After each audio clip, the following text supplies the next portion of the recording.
The data crystal pulsed with an ethereal blue light, casting angular shadows across Jack Harrison's weathered face. Around him, the research team held their collective breath. Each member of the Historical Recovery Bureau understood the magnitude of what they were witnessing, a moment that would redefine humanity's place in the galactic hierarchy. "Enhance Sector 7, Jack muttered, his fingers dancing across the holographic interface. The crystal's contents expanded, revealing intricate layers of historical data that had been buried for centuries. It wasn't just a record, it was an indictment. Dr. Elena Rodriguez, the team's lead cynohistorian, leaned forward. Her augmented eye, a delicate cybernetic implant that could process complex data streams in milliseconds, flickered with cascading information. "These aren't just economic records," she whispered. "This is a comprehensive map of systematic exploitation." The chamber hummed with tension. The Historical Recovery Bureau had always been more than a simple research institution. Established in the aftermath of humanity's first interstellar conflicts, it was a testament to the species' unyielding desire to understand, document, and ultimately rectify historical injustices. Jack's fingers continued to move, peeling back layer after layer of encrypted information. Each revelation was like a punch to the collective gut of human understanding. Resource extractions from human colonies that were never logged. Technological suppressions that had kept entire generations from advancing. Economic manipulations that had siphoned potential wealth from human-controlled systems for generations. "Look at this," Elena said, her voice barely controlled. She pointed to a series of data streams that showed intricate financial transactions. "These are not just simple trade routes or standard colonial agreements. This is a complex system of generational debt, carefully constructed to keep human colonies perpetually dependent." The rest of the team gathered closer. Marcus Wong, their quantum cryptography specialist, began running verification protocols. His augmented neural interface connected directly to the research systems, creating a web of computational analysis that would make most alien technological networks look primitive. "Verification complete," Marcus announced, his voice devoid of emotion. 100% quantum authenticity. These records are not just genuine, they're impossibly detailed. Jack Harrison allowed himself a small smile. The smile of a hunter who had just discovered the most elaborate trap ever constructed, and found a way to turn it against its creators. The data crystal represented more than just historical documentation. It was a weapon. A precise, meticulously crafted instrument of potential justice that could reshape the entire galactic economic landscape. "We're not just talking about reparations," Jack said, his voice cutting through the stunned silence. "We're talking about a complete systematic exposure of the Galactic Consortium's infrastructure of oppression." Elena nodded, her cybernetic eye continuing to process the incoming data. Every resource stolen, every technological advancement suppressed, every economic manipulation carefully documented and now fully exposed. The implications were staggering. This was not just about financial compensation.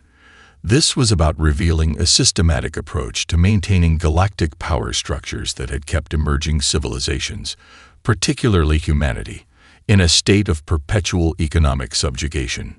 Marcus continued running verification protocols, his neural interface humming with computational energy. "The depth of documentation is unprecedented. We're looking at a record that spans nearly 3 centuries of interactions. Every trade route, every resource extraction, every technological transfer or deliberate prevention of transfer." Jack's fingers continued to dance across the interface, each movement revealing another layer of the complex historical tapestry. Colonization strategies, economic blockades, technological embargoes. The Galactic Consortium had constructed an elaborate system designed to maintain its power by preventing any emerging civilization from truly advancing. "This changes everything," Elena muttered, more to herself than to anyone else in the room. Jack Harrison knew they were standing at the precipice of something monumental. The data crystal was more than evidence. It was a declaration of intent. Humanity was about to collect its dues, not through military might, but through the most powerful weapon in their arsenal: absolute, irrefutable truth. The historical reckoning had begun. The United Earth Council chamber gleamed with polished cenoglass and holographic interfaces, a testament to humanity's technological prowess.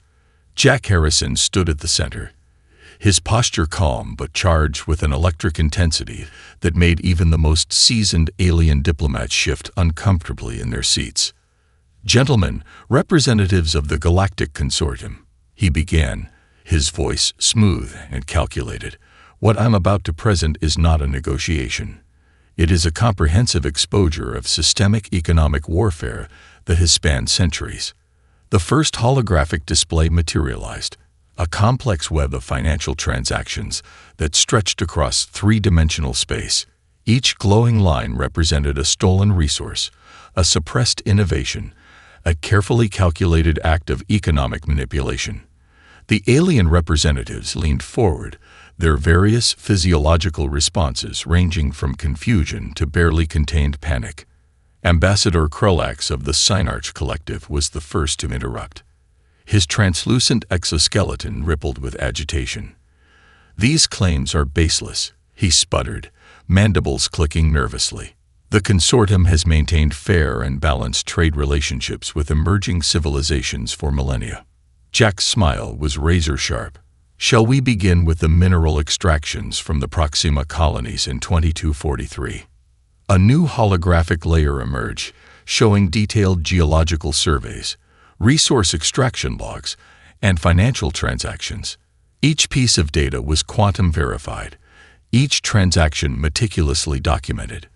The chamber fell silent as Jack methodically dismantled the Synarch representative's claim. "Between 2243 and 2267, Jack continued, "your consortium extracted rare earth minerals valued at 3.6 trillion galactic credits. The compensation provided to human colonists was precisely 0.03% of the actual value. This is not a trade relationship. This is systematic economic predation." Elena Rodriguez stood slightly behind Jack, her augmented eye processing additional layers of data in real time. She was the strategic mind, the one who had helped compile this irrefutable evidence. Every piece of documentation had been cross-referenced, every claim supported by layers of quantum-verified proof. Ambassador Krulax attempted another interruption, but Jack raised a hand. The gesture was so precise, so commanding that it silenced the entire chamber. "We're not finished," he said quietly. The next holographic display showed technological suppressions, innovations developed by human researchers that had been systematically blocked, patents denied, research funding mysteriously redirected.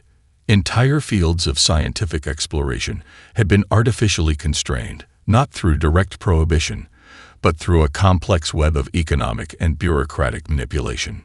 Marcus Wong's voice cut through the tension.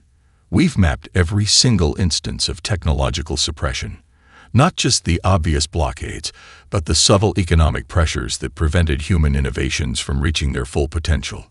The alien diplomats began to understand the true nature of the presentation. This was not a complaint. This was an indictment. Jack highlighted a series of medical innovations that had been developed by human researchers, but never allowed to reach full production. Treatments for genetic disorders, regenerative technologies, computational breakthroughs that could have revolutionized multiple scientific fields. The economic cost of these suppressions, Jack stated, extends far beyond monetary value. We're talking about human lives deliberately constrained, potential cures delayed, technological advancements artificially restricted. Ambassador Krulax's exoskeleton had gone completely still, a sign of total shock among his species. Elena stepped forward, her approach more nuanced. "We're not seeking revenge," she said, her voice calm and precise. "We're seeking acknowledgement, transparency, a complete restructuring of the current galactic economic model." The implications were clear. This was not just about collecting historical dues. This was about fundamentally reimagining interstellar economic relationships. Jack's final presentation was a proposed framework, not a punitive system, but a collaborative approach to economic development, transparent resource valuation, independent verification mechanisms, protection for emerging civilizations. The chamber was silent. The holographic displays continued to rotate, an endless testament to centuries of systematic manipulation. "We're giving you a choice," Jack said quietly. "Acknowledge the truth. Work with us to create a fair system, or we will expose every single detail of your economic infrastructure to the entire galactic community." The diplomatic thunderstorm had only just begun. The research facility was buried deep beneath the Mariana Trench, a location chosen not for dramatic effect, but for its natural quantum shielding and absolute isolation. Sarah Mitchell stood before a holographic display that seemed to breathe with potential energy, her fingers hovering over an interface that looked more like a living organism than a piece of technology. "System diagnostic complete," announced Dr. Robert Chen, the lead quantum engineer. His voice carried a mixture of excitement and barely contained wonder. "Quantum entanglement network is at 99.8% synchronization."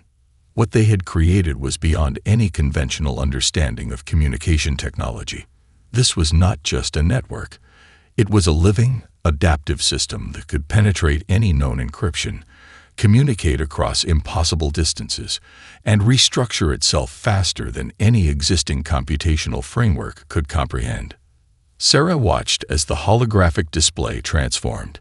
Thousands of interconnected nodes began to pulse, each representing a potential communication pathway that could be established, modified, or abandoned in microseconds. The traditional limitations of distance, signal degradation, and interference simply ceased to exist. "Begin Phase 2, she commanded. The nanofabrication system hummed to life. Unlike previous iterations of manufacturing technology, this system was fundamentally different. It didn't just create objects, it understood them. Molecular structures could be analyzed, modified, and reconstructed with a level of precision that made previous manufacturing look like crude stone toolmaking. Dr. Chen brought up a side display, showing a series of molecular simulations. "Watch this," he said, his voice barely containing his excitement. The display showed a complex mechanical component. Within moments, the nanofabrication system began to deconstruct it at the molecular level, understanding its entire structural composition. Then, with a series of precise manipulations that seemed to defy the laws of physics, it began to rebuild the component. But it wasn't just a simple reproduction. The system was actively improving the design, introducing micro-efficiencies that would have taken traditional engineers decades to discover. "We're not just manufacturing," Sarah explained to the small team of researchers around her. "We're creating adaptive technological ecosystems. Each fabrication is a learning experience. Each creation becomes more efficient than the last." The implications were staggering. This wasn't just an advancement in manufacturing. This was a fundamental reimagining of how technology could evolve. A secondary system began to activate, an adaptive artificial intelligence that was less a programmed entity and more a living computational organism. It didn't just process information. It anticipated. It learned. It evolved. Predictive modeling at 97.3% accuracy announced the AI system, its voice deliberately modulated to sound neither human nor mechanical. Potential threat vectors identified and neutralized before formation. Sarah understood what this meant. Traditional technological warfare, with its reliance on fixed systems and predictable responses, was now obsolete.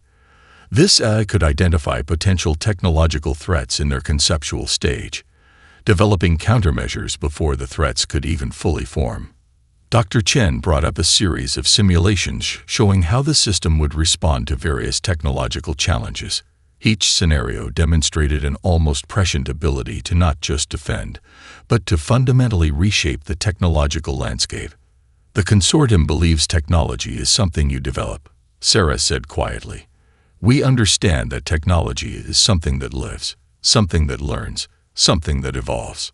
The nanofabrication system continued its work, each molecular reconstruction a testament to human ingenuity. Entire planetary infrastructure systems could be rebuilt in weeks. Complex medical treatments could be developed and distributed with unprecedented speed and precision.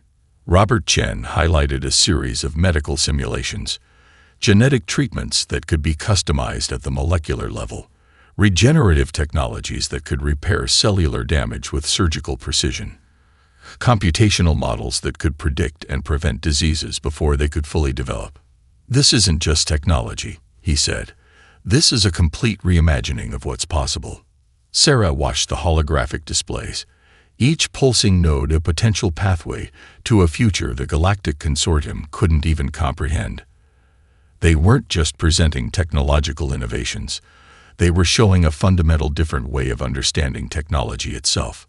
The wildfire of human innovation was about to spread across the galaxy. The economic algorithm pulsed like a living entity, its code more complex than any biological organism ever discovered. Jack Harrison watched from a control room that looked more like a neural network than a traditional computer center. Holographic displays surrounded him, each showing different layers of the Galactic Consortium's financial infrastructure being systematically dismantled. Dr. Elena Rodriguez stood beside him, her augmented eye tracking millions of simultaneous transactions. "First wave of penetration complete," she murmured. "They haven't even realized we're inside their systems." The algorithm was unlike anything ever conceived. It wasn't just a piece of software. It was a sentient economic predator designed to expose, redirect, and ultimately destabilize the most complex financial networks in known space. Each line of code was a calculated strike, each transaction a precise surgical intervention. "Watch the commodity markets," Jack instructed the team of economic warfare specialists surrounding him. The displays began to shift. Commodity prices for critical resources started to fluctuate in ways that defied traditional market logic. On hundreds of planets, trading platforms began to experience inexplicable disruptions.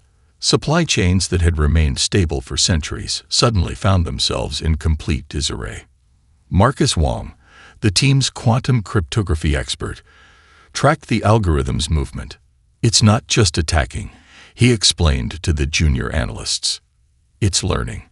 Every microsecond, it's understanding the entire economic ecosystem more deeply." The algorithm didn't destroy economic systems, it revealed them. Hidden trade routes emerged. Secret resource extractions became visible. Generations of economic manipulation were suddenly laid bare for everyone to see. On the financial hub world of New Geneva, stock exchanges began to collapse. But this wasn't a traditional market crash. Each falling market revealed layers of economic manipulation that had been carefully hidden for centuries. Corporations that had presented themselves as legitimate economic entities were exposed as elaborate money laundering operations. The consortium thought they were playing a game of economic chess, Elena said, a rare smile crossing her face. "We're playing quantum multidimensional strategy." The algorithm moved like water, finding every crack, every vulnerability in the financial systems. It didn't just expose economic irregularities. It provided complete, quantum-verified documentation of every single transaction. Decades of hidden economic warfare were being brought into the light. Resource allocation systems began to break down. Entire planetary economies found themselves suddenly transparent. Monopolies that had controlled critical resources for generations saw their carefully constructed networks completely dismantled. Jack watched as the economic landscape transformed in real time. "This isn't destruction," he explained to the team. "This is liberation." On 100 different worlds, populations began to understand the true extent of their economic subjugation. Trading platforms that had seemed immutable began to crumble. Supply chains that had maintained generations of economic inequality suddenly became visible in their true exploitative nature. The algorithm continued its work. It wasn't just attacking financial systems, it was rebuilding them. Each exposed irregularity was accompanied by a potential alternative. Each collapsed monopoly created space for new, more equitable economic models. Consortium communication networks are experiencing total breakdown, Marcus reported. The quantum displays showed communication pathways collapsing, revealing the intricate web of economic manipulation that had been hidden for generations. Elena's augmented eye tracked millions of simultaneous transactions. "We're not just exposing their economic infrastructure," she said quietly. "We're providing the blueprint for a completely new economic paradigm." The junior analysts watched in a mixture of terror and awe. This wasn't just an attack on the Galactic Consortium's economic systems. This was a fundamental reimagining of how economic interactions could function. Jack Harrison understood the true power of what they had created, an economic algorithm that was part weapon, part diagnostic tool, part reconstruction system. It didn't just tear down, it revealed, and then provided the tools for rebuilding. "First phase complete," he announced to the team. "Prepare for the next stage of economic reconstruction." The economic apocalypse was just beginning, and humanity was holding the matches. The communication network pulsed with an energy that defied traditional understanding. Deep beneath the surface of Kepler 452 bits, a hidden resistance hub trembled with anticipation.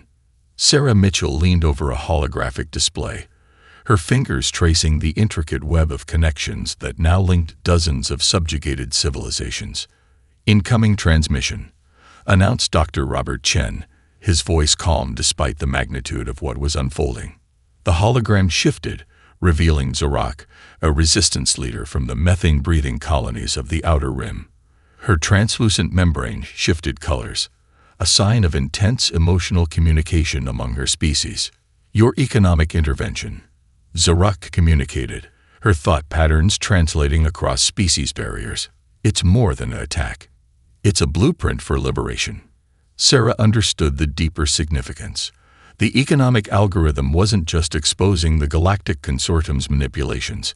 It was providing a roadmap for systemic change that transcended individual species limitations. Resistance cells began to synchronize. On the frozen mining colonies of the Proxima cluster, workers who had been systematically oppressed for generations suddenly found themselves with unprecedented access to information. Communication networks that had been tightly controlled now became conduits of shared knowledge and coordinated resistance. "We're tracking over 247 independent resistance movements," Marcus Wong reported, his quantum interface displaying a three-dimensional map of galactic communication pathways. Each one is sharing intelligence, coordinating actions in ways the consortium never anticipated. The true power of humanity's intervention became clear. This wasn't a traditional liberation movement. It was a systematic deconstruction of oppressive infrastructure, powered by unprecedented technological and economic capabilities. On the methane world of Zorak's people, mining operations that had been controlled by consortium proxies for centuries suddenly found themselves exposed. Economic records revealed generations of resource extraction, environmental destruction, and systematic suppression of indigenous technological development. "They're not just seeing the truth," Elena Rodriguez observed, analyzing the communication patterns. "They're understanding how to build something new." Each resistance cell became a node in a larger network. Information flowed like a living current, breaking down the divide and conquer strategies that had kept these civilizations fragmented for millennia. Species that had never communicated before found common ground in their shared experience of oppression. Jack Harrison watched the developing network with a mixture of strategic calculation and genuine hope. "We're not leading the rebellion," he explained to the team. "We're providing the tools for self-liberation." The communication network grew more complex by the moment. Quantum encrypted channels allowed for unprecedented levels of secure communication. Resistance leaders from completely different biological systems found themselves sharing strategies, understanding each other's struggles in ways that had been impossible before. On the mining colonies of the Outer Rim, workers began to reorganize. Economic data revealed the true value of their labor, the resources they had extracted, the innovations they had been prevented from developing. What had once seemed like isolated struggles now became a coordinated galactic movement. "We're seeing something unprecedented," Marcus reported. The holographic display showed communication pathways forming between resistance cells. These aren't just isolated rebellions. This is a systemic restructuring of power dynamics. Zarak's transmission continued. Her species' unique communication style revealed layers of strategic thinking that went beyond traditional military or economic resistance. They were reimagining the very concept of governance, of economic interaction, of species cooperation. Sarah Mitchell understood the true revolutionary potential of what was happening. This wasn't just about overthrowing the consortium. This was about creating an entirely new model of interstellar cooperation. The network is evolving, Dr. Chen observed. The holographic display showed communication pathways becoming more complex, more adaptive with each passing moment. It's learning, adapting, growing. Jack watched the developing rebellion with a sense of calculated optimism.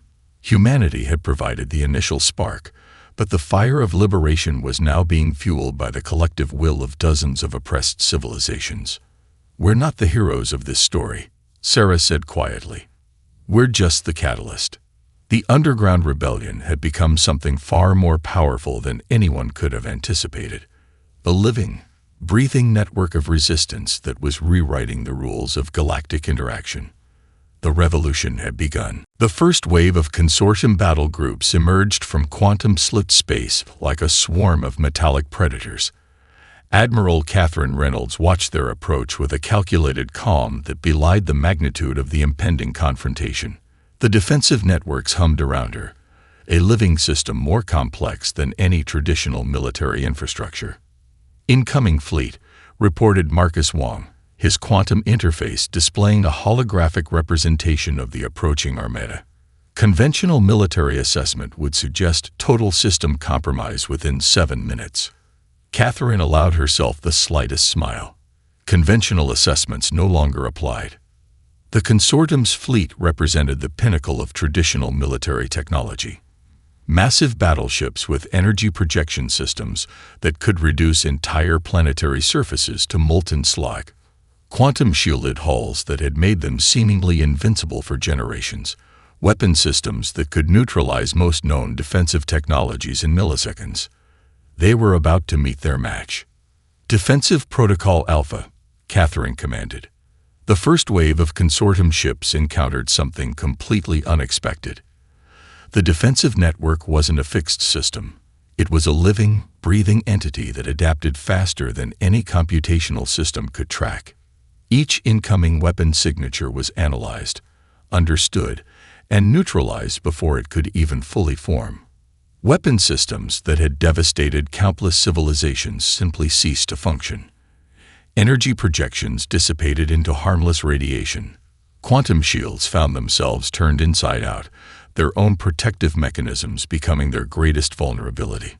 Dr. Elena Rodriguez monitored the engagement from a secondary command center. "It's not just defense," she explained to the junior strategists around her. "We're teaching the system in real time. Every millisecond is a learning experience." The consortium fleet began to experience systemic failures that defied traditional understanding. Navigation systems went dark. Communication networks collapsed. Weapon systems turned against their own ships in cascading failures that spread like a quantum virus. "They're fighting a system that learns faster than they can think," Marcus observed. Each consortium ship became a test case for humanity's adaptive defense network. The system didn't just defend, it understood. It anticipated. It transformed the very nature of military engagement. Admiral Reynolds watched as entire battle groups found themselves neutralized without a single direct confrontation. No missiles fired. No energy weapons discharged. The ships simply became inert, their complex systems reduced to useless metal. Total fleet neutralization in 97.3% of engagement zones, reported the defensive network's AI system. Its voice was deliberately modulated, neither threatening nor triumphant, simply stating a mathematical fact. Jack Harrison joined Catherine in the command center. "This isn't about destruction," he said quietly. "This is about demonstrating the futility of their approach.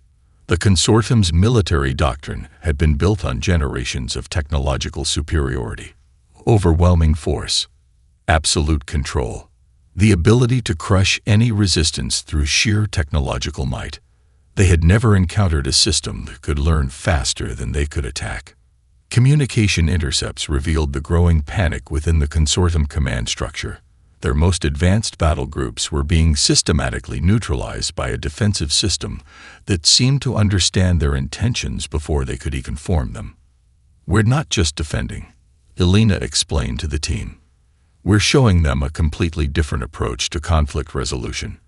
Each neutralized ship became a lesson, a demonstration of how technological engagement could be transformed from destruction to understanding. The defensive network continued its work. Weapon systems were carefully studied, understood, and then rendered completely ineffective. Not through direct destruction, but through a fundamental reimagining of their operational parameters. Catherine Reynolds understood the deeper strategy. This wasn't about winning a military conflict. This was about demonstrating the obsolescence of traditional military thinking. Final neutralization protocols engaging, the defensive AI announced. The remaining consortium ships found themselves caught in a web of adaptive technologies that seemed to defy the fundamental laws of physics. Navigation systems collapsed. Communication networks became incomprehensible. Weapon systems turned into nothing more than inert metal. Jack watched the holographic display, understanding the true significance of what was happening. "We're not just defending," he said quietly. "We're teaching." The impossible defense had become something far more profound, a complete transformation of how conflict could be understood and resolved. The consortium's military might had been reduced to a lesson in technological humility. The Reconstruction Summit convened in a neutral space station that orbited a distant neutron star. Representatives from over 217 different civilizations filled the massive circular chamber, each delegation a testament to the unprecedented moment of galactic transformation. Jack Harrison stood at the center of the circular platform, surrounded by holographic displays that showed real-time economic and governance models. Beside him, Elena Rodriguez managed a complex network of data streams, her augmented eye tracking millions of simultaneous interactions.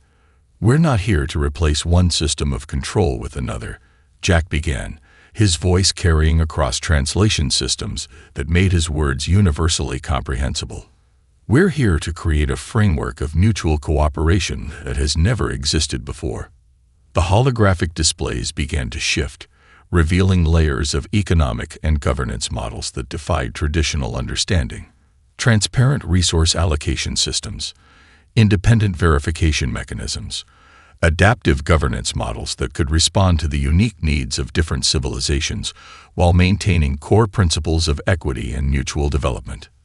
Dr. Robert Chen brought up a series of computational models that showed how different civilizations could maintain their unique cultural identities while participating in a larger, interconnected system.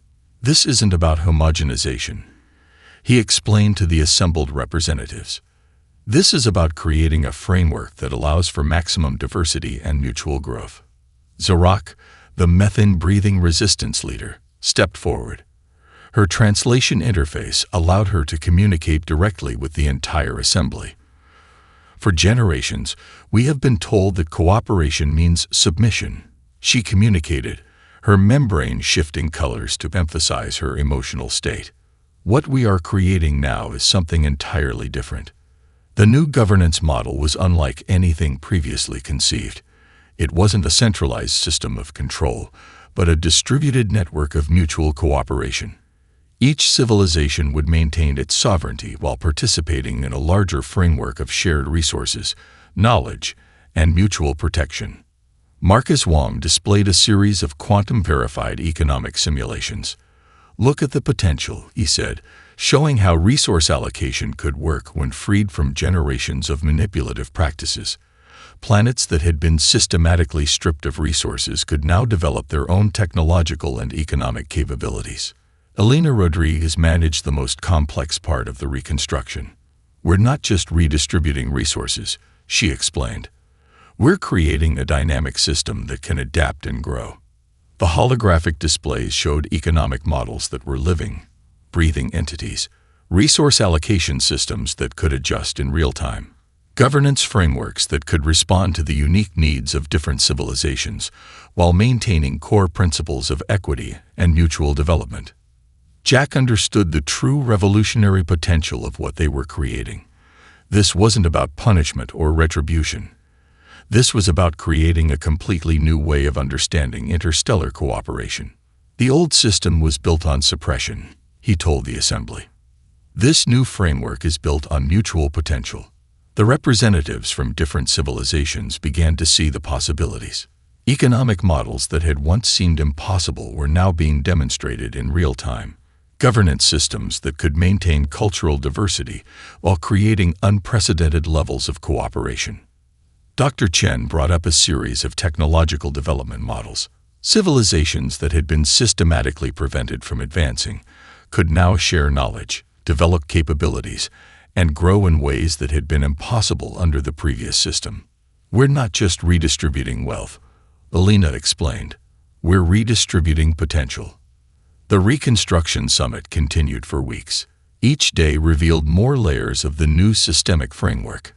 Independent verification mechanisms, transparent resource allocation systems, adaptive governance models that could respond to the unique needs of different civilizations.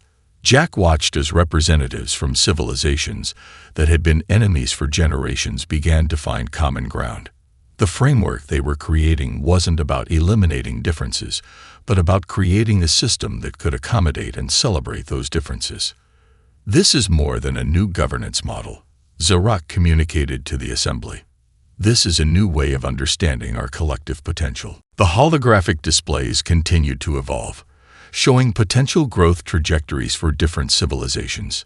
Economic models that had once seemed impossible were now being demonstrated in real time. Marcus Wong summarized the transformation in a way that captured its true significance.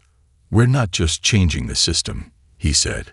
We're reimagining what's possible. The systemic resurrection had begun, and with it, a new chapter of galactic cooperation was being written. 5 years had passed since the Great Reconstruction.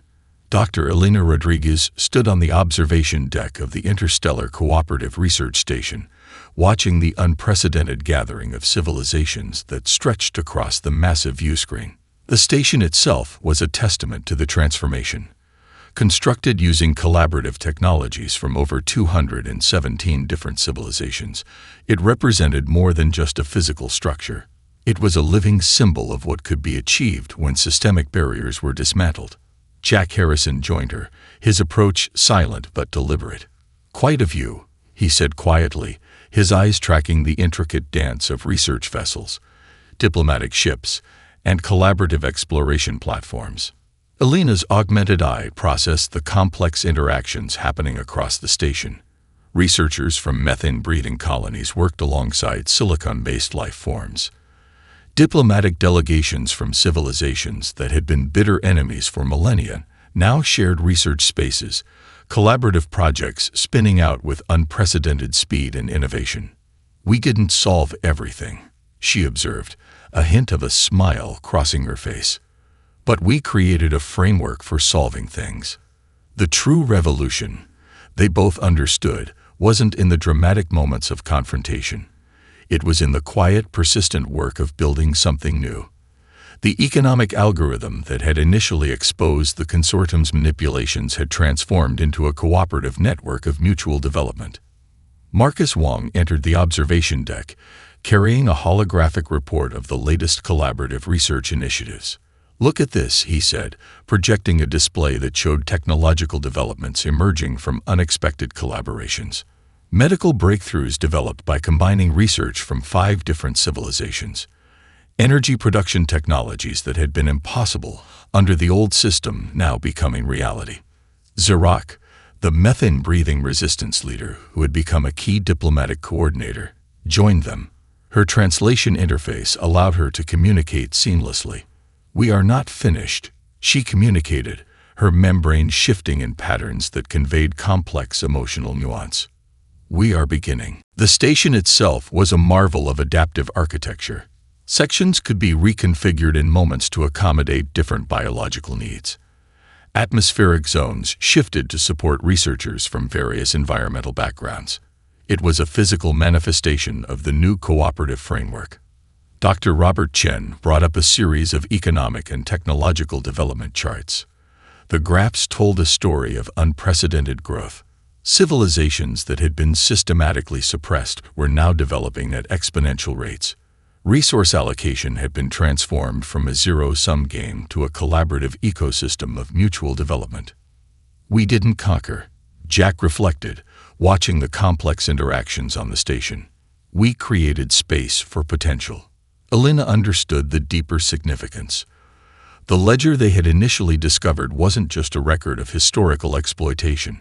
It had become a blueprint for a completely new way of understanding interstellar cooperation. The communication networks that had initially supported the resistance had transformed into sophisticated collaborative platforms. Research shared instantaneously across vast distances. Technologies developed through unprecedented levels of cooperation. Marcus highlighted a recent breakthrough.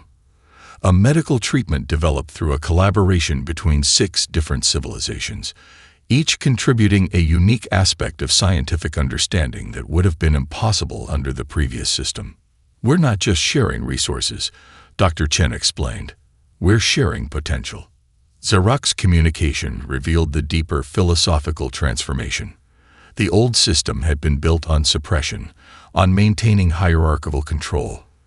The new framework was about recognizing the unique potential of each civilization, each individual. Jack watched the station's activities, understanding that their greatest achievement wasn't in defeating the consortium. It was in creating a system that made such systems obsolete. We collected our dues, Elena said quietly. Not through revenge, but through transformation. The observation deck fell into a contemplative silence.